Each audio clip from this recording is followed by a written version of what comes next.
Hello, Lou Hamilton from Audible Elegance of Cincinnati, Ohio. Welcome back to my channel.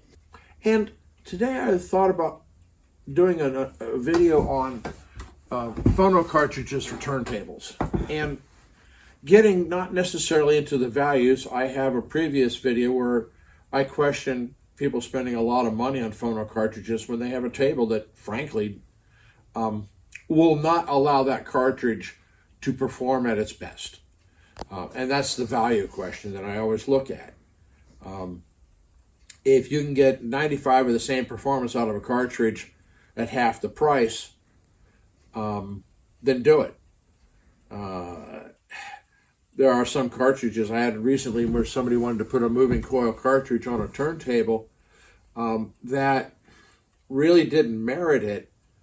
But a better approach was getting an extremely good moving magnet and a power supply for the motor so that the motor would run quieter. So he would wind up with better performance than merely taking a moving coil cartridge and sticking it on the turntable as he had it. So you have to watch out for those sort of things. But one of the most common questions I get from people is, what cartridge would I recommend for their specific turntable? Now, I'll be honest, I am not intimately familiar with every phono cartridge out there and every tone arm and every possible permutation of tables, arms, and cartridges. I'm knowledgeable, yes. Am I perfect? No. I can't answer everything exactly. Now, one of the things that triggers a response from me is when somebody's asking about a phono cartridge for their turntable other than that which it came with. And here's the problem.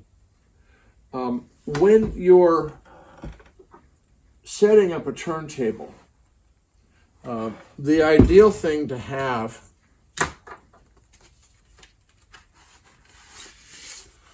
one of my finds recently, I'm having a real kick out of it. Sometimes auctions can be a lot of fun. Your tone arm should be writing parallel to the record when it is down on the record.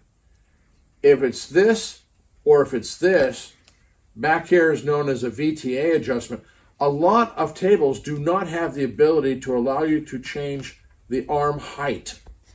So the cartridge winds up tracking at a wrong angle in the groove. This has a very significant sonic impact to the results.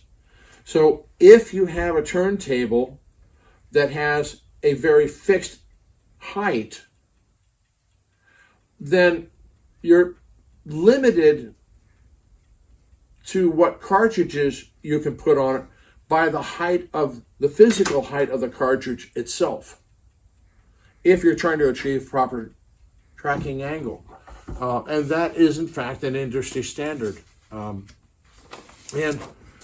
Everybody engineers around that standard, but they don't engineer about what arm it's going to be mounted on. So,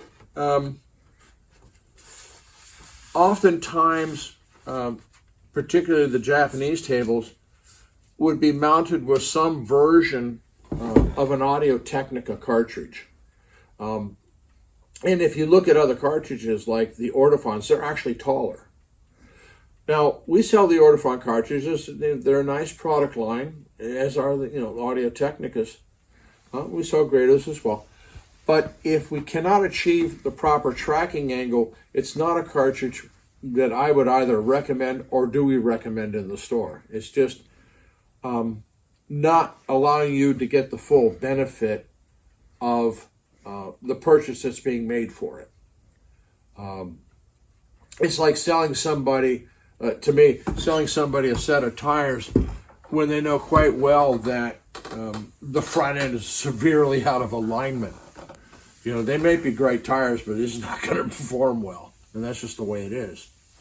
So when you're thinking about buying a cartridge for your turntable, that's one of the things you need to look at. And if you've bought a used turntable, there's no guarantee, even if it's a new cartridge, that they took the care to watch out for that tracking angle itself.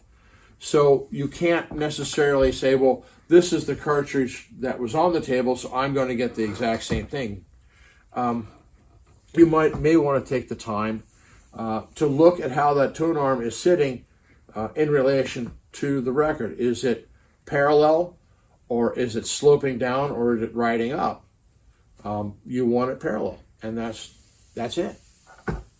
So there we are, the world of cartridges and turntables. Thank you.